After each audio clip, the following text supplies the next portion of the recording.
So Joe Biden wins the South Carolina Democratic presidential nomination. Ooh, whoop-de-deal, right? Who cares about that? Of course Biden is going to win. They're trying to not even allow Dean Phillips on the ballot in certain places, which he's a Democrat. What's going on with that? It's probably because he's not down with the establishment, right? If you're not in the machine, then you're an enemy to the machine, apparently, because they don't want you to be in control at all. That's why they're going after Trump so hard. And that's the only reason that Nikki Haley is where she is at, which she is losing badly. That just shows you the fight that people like me and people like you are standing up to the machine and saying, no, we're not going to have all this. That's one of the main reasons Trump is where he is, right? Because Trump is of the people, and the people have a voice in this country. The machine is what it is. But when we all come together and we all stand and fight, we can destroy any machine that gets in our way. And that's what the machine is afraid of. But another poll come out, which that's why I say whoop-de-big deal for Biden, because Donald Trump is like, I think it was 25 points ahead of Biden on the economy in a new poll. Which there's no surprise there. Look at the economy from 2019, before the pandemic. Look at it now. It's absolutely insane. Joe Biden has taken everything that Donald Trump has done and done the complete opposite, and it shows. We have war in the Middle East. We have war in Europe. The economy's in the tank, and we're getting invaded on our southern border. And there's all kinds of other problems within the United States as well. We could sit here for a while talking about problems, but we're not going to do that. We're going to talk about other issues. We're going to talk about all kinds of stuff, right? Because this is an informational program. Oh, Lord, what are we going to do, folks? What are we going to do? What's up, everybody? How the hell's your day going? This here's Legitical Response. We cover political news to keep you up to date on exactly what the government is doing, the ins and outs. We keep you informed to let you know what to do to stand up to that machine and fight against that machine. So if you are into staying informed and staying on top of everything the government does, do me a favor and smash that subscribe button for me and turn on your notifications, because YouTube doesn't necessarily put my videos up in your feed. Yeah, they try to keep my message from getting spread around too far, right? Because they don't want the people to come together. They don't want us to stand up, unify against the machine. So they don't want to spread my word. So smash that notification bell so every time I pop out a video, it'll come up and you'll know about it. And if you also could, do me a big favor. Right now, look below the video and smash that like button for me. It sure does help with the channel, and it helps me out a lot because I'm struggling right now, folks. If you notice, I didn't make a video for yesterday, partly because I went and got a new phone, right? If you followed the channel for a while, you know I've been having issues with my old phone, and you might be thinking, well, how the hell is he recording? Yeah, for anybody that goes and gets an S24 Plus, just know that this here microphone that I'm using right now doesn't work on that phone for some reason. I spent half the day yesterday trying to figure out why this microphone won't work with my new phone. I'm not sure what's going on with that, but just be warned. The USB Blue Yeti microphone doesn't work on the Samsung Galaxy S24 Plus. So there's that. So it looks like I'm going to have to deal with these issues from here on out with my old phone being all half broken like it is. But let's go ahead and get into some news because, yeah, they just keep doing it, man. They just keep on just blowing money like they've got a printing machine. They can just print. Oh, wait, they do have a machine they can just print money with, right? Who cares about debt anyway, huh? It's just debt. All right, here we go, folks. Check this out. Speaker Mike Johnson reveals House will vote on standalone Israel aid bill that would provide $17.6 billion in military assistance. Why? That's what I want to know. Why? Exactly why does Israel need $17.6 billion to fund their war against Hamas? From all metrics that I can look at, Israel's doing just fine. Hey, look, I don't care if the military-industrial complex wants to sell them all the weapons that they can buy. I have no qualms with that. That's capitalism. I do have an issue with how they use those weapons, of course. You know, the killing of innocent civilians is an atrocity in my mind, right? But you got to weigh that against Israel's right to exist, because these people, they're surrounded by people that want to exterminate the entire Jewish population, right? That is a tough issue to deal with, especially when some of these people, they use innocent civilians, women and children, as shields. That is absolutely nuts and foreign to me. I can't understand that whatsoever. I know they're doing it because if they come out and fight like normal people, like non-cowards, like not an evil person would do, they would get totally obliterated. So what can you do with this, right? I've always said surgical strikes. It's much harder. Of course it's much harder. Surgical strikes. Now, if Israel was doing surgical strikes like this, I might not have such a problem with sending $17.6 billion over there to help them in their fight. But why $17.6 billion? It's crazy. That's a lot of money to kill civilians with. Yeah, I don't like it at all. I'm not pro-Palestinian, of course, because the majority of Palestinian civilians support Hamas. By God, they're the ones who elected Hamas to rule over them. That is absolutely insane to me. Why would you want a terrorist organization to have control over your day-to-day life? That's nuts, folks. But that's what they voted for. And it doesn't make any sense. But, hey, I'm just an idiot on the internet, so what do I know? Let's get into it, though. Speaker Mike Johnson revealed to Republicans on Saturday the House will vote in the coming week on a clean standalone bill to provide billions in funding aid to Israel, even as the Senate appears to set to reveal its own border and foreign aid deal, right?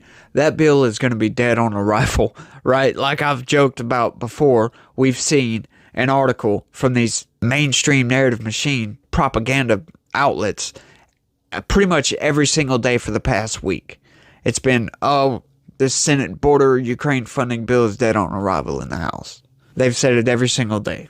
The new bill, dubbed the Israel Security Supplemental Appropriations Act, would provide $17.6 billion in military assistance for Israel, as well as funding for U.S. forces in the region, according to Calvert's office. That's Representative Calvert, by the way. The legislation to be introduced by Rep. Ken Calvert has backing from House Republican leadership and the GOP-controlled Appropriations Committee. In a letter to his colleagues detailing the new bill and vote obtained by the Post, Johnson blasted the Senate for shutting him and the House out of the bipartisan negotiations over a border security deal, which is expected to be tied to foreign aid for Israel, Ukraine, and Taiwan. While the Senate appears poised to finally release the text of their supplemental package after months of being behind closed doors negotiations, their leadership is aware that by failing to include the House in their negotiations, they have eliminated the ability for swift consideration of any legislation, Johnson wrote, adding that the House will have to work its will on these issues and our priorities will need to be addressed.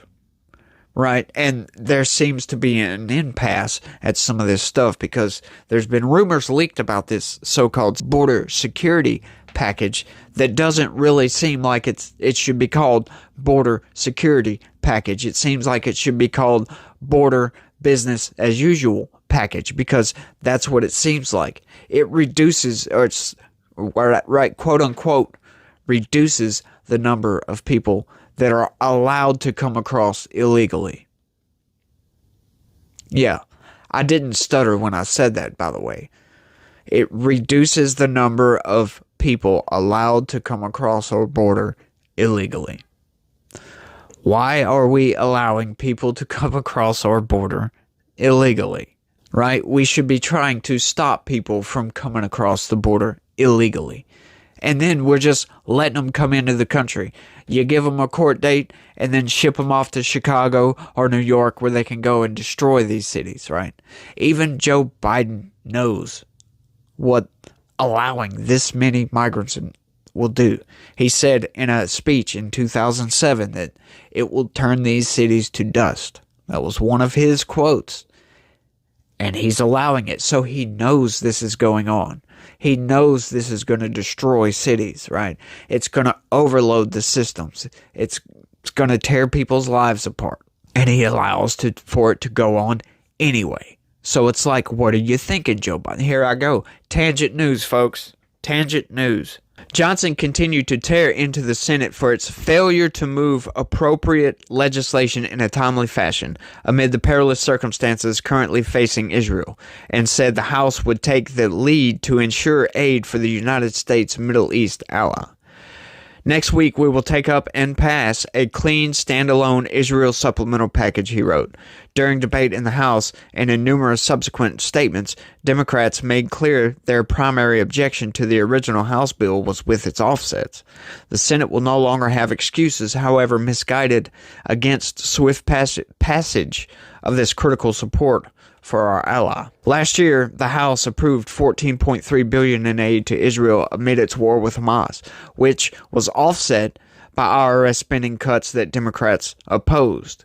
You wonder why they oppose that stuff. These people love the machine. The Democrats used to be an anti-establishment. Not totally, but a little bit. They had their anti-establishment wing, but nowadays they all march in lockstep with each other, just doing the bidding for the machine, and it seems to be Republicans are the ones that try to stand up to the machine. Not all of them, just some of them, mostly the House Freedom Caucus, which I wish Johnson was a part of, because we wouldn't be getting trash garbage like this $17.6 billion aid package to Israel, right? We wouldn't have to worry about continuing to fund Ukraine with no resolution, right? That's something else Johnson has came out and said, that he's willing to fund Ukraine, which I'm totally against. I don't think we need to continue funding these people. They need to go into some sort of negotiations for peace. But they're not doing that, folks. But the fact is, we need to make spending cuts, right? We have way too much spending. Spending is out of control, and nobody seems to want to stop it. Everybody just wants to continue the spending. Nobody cares about cuts. That's why they passed that continuing resolution recently that just continues Nancy Pelosi levels of spending, which is ridiculous amounts of spending. Like I've stated before, $1.5 trillion deficit keeps going up every single year by $1.5 trillion for the past couple of years.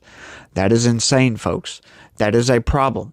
That is the guy at the casino that has destroyed his entire life because he wants the chance to make $1 million. He's destroying himself by spending all of his money, by spending his rent money, spending his water bill, his electricity bill.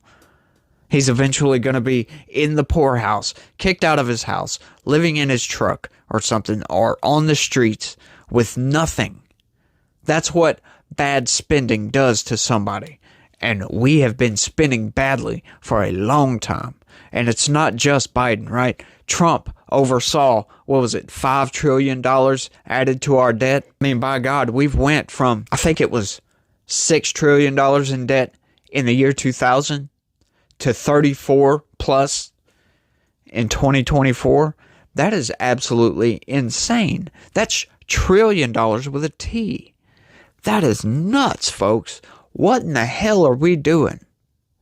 We've got to get this under control. And sending $17.6 billion to Israel to help them kill civilians and Hamas is not going to help that whatsoever. But they don't seem to care.